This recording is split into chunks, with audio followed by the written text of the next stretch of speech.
The best ideas are free with Ben Young from bwaggy.com, bwaggy.com, joining us from the Ice House this morning. Morning, Ben. Good morning. Good morning. And this morning we're talking about how to move forward in your business, how to let go of some things, how to make decisions. Yeah. So this morning I wanted to talk about decision engines, and I'll get into what those are in a second. But basically, every small business gets to a tipping point where they're getting so much work that the founders, or the people that have been there long enough, they just can't work anymore, and they're bringing in new people and they're managing them and how to get the most out of the people. And it's actually a process that my company has been going through probably for the last 6 months. And every 6 weeks we kind of revisit this and how can we get smarter at giving other people methodologies to deliver exceptional work. Yeah.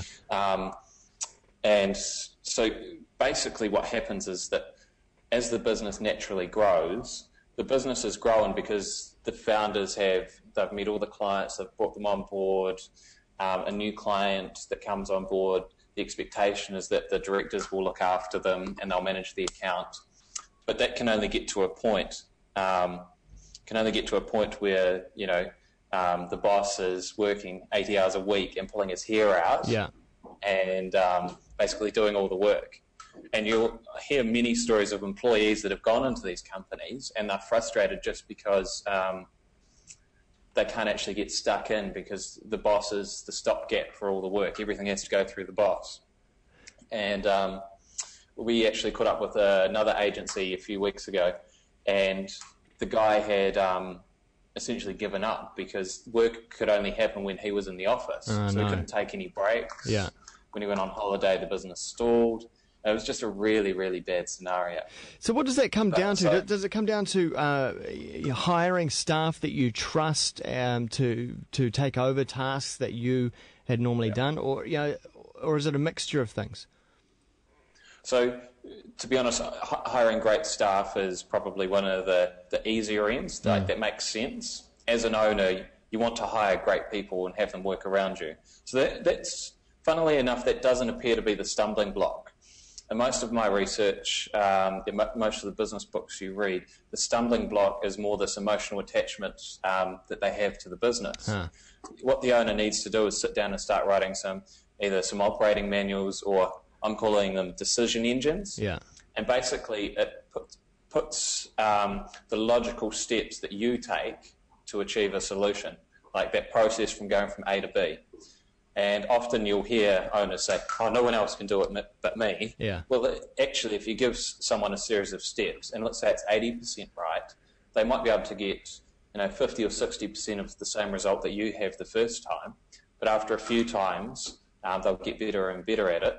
But also you can help refine that system or that decision engine. But there's a name for that type of boss, though, isn't there? It's control freak. Yeah. Is it? Yeah. Yes. But I think when you see someone that's in this position, you have to realise there's an emotional bond to that work. Yeah. The reason the business has got to this point is because they've owned that process. Yeah. And so this really is more. It's an emotional. It's an emotional change. The owner has to realise that they can't hold everything. They have to let someone else run it. And there's a bit of instinctive fear there. Yeah. So it's more overcoming that. So when you do see what looks like a control freak in a small business, chances are there's a big element of that in there. So if you see the boss still licking stamps and licking envelopes, you know that maybe he's just a little bit too attached to some of the old stuff that he used to do. Yeah. That's not the most productive thing. And I think if you're in a situation where your boss is doing this, tap them on the shoulder and just let them know, hey, there's probably a better way to do this. Can I help out? What about if we write, a series of steps? Yeah. And I think once someone can make that leap, then they can, get massive success. And the book, The E-Myth, is all about that. It's about systemizing your business from writing down those steps. But I think the element that everyone misses out on in this discussion is that it's something that's actually very emotional for the entrepreneur, for the business, and that they need help through that process too. Yeah. Yeah. So if you are in this position, try and get a mentor to help you with it, because they'll make sure you keep on progress. Because it is a little bit tough, but really it's not that hard either. You just need to make a commitment to do it. Doing it, then just do it. Yeah.